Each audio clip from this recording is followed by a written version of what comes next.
Guess who is now ready, mic'd up, and waiting and raring to go? The man himself, Larry Kudlow, joining us from the White House. Larry, welcome back. Always good to see you, sir. Thank you, Stuart. Appreciate it. Look, the skinny bill failed in the Senate. So business has no liability protection, and the schools are not going to get that $100 billion that they were supposed to get from this bill. Now what?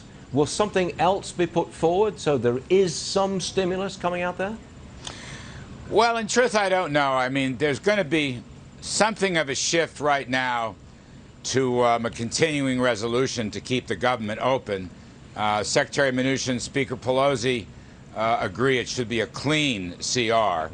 So my suspicion is that's going to be the next order of business, although insofar as another CARES bill and so forth, there'll be discussions if people want to discuss. I don't expect anything dramatic in the near term. But I want to highlight, you mentioned that there's some key elements in here. This is the part I don't get. I mean, you have 57 Republicans, so the party is united. And the Democrats wouldn't help them in the Senate. You're talking about adding the $300 to assist the unemployment benefits, right. $105 billion to open schools. There's agreement on that. There has been agreement. Even the post office gets $10 billion for some loan forgiveness. Vaccines and related testing and so forth, almost $50 billion. The PPP for small businesses, which I do think would help the economy quite a bit, over $250 billion. I mean, there's also child care credits in there and more assistance if you have to stay home. These are things really that both sides have from time to time said they agree on.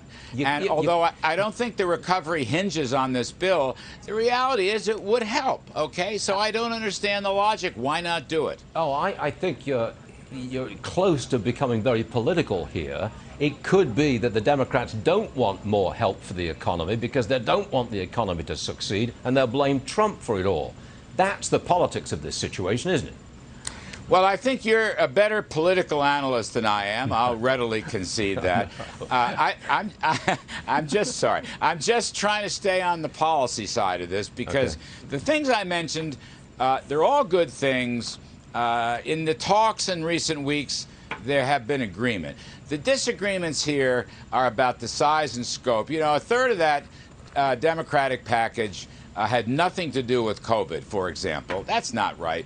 And the Democrats you may be right politically, Stuart. I'm just saying, ordinary folks listening to us or, going about their business today, Main Street folks, blue collars and so forth, people going back to work in the offices in New York, which is a good thing. They just would like to see the government do something positive. And I think the GOP has had a leg up on this. I know that's political, but there's no reason why we couldn't have agreed to 5 or 6 key things. And I will say the liability restrictions you mentioned is really essential. The small business help is really essential. And the kids going back to school assistance is really essential. Kids and jobs. What's wrong with that? What's wrong with that? We've got the Wall Street Journal doing a survey of economists who say, look, in the third quarter of this year, we'll have a growth rate of 23.9%.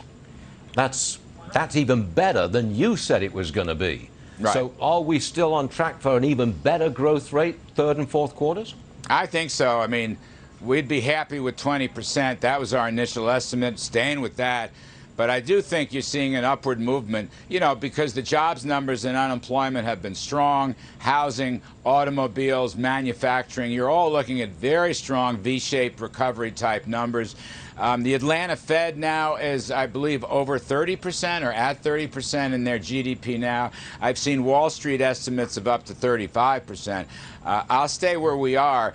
But, I think the great news here is that businesses are reopening, and the economy is moving forward at a rapid clip, probably better than folks thought. So that's really the great news. That's going to continue.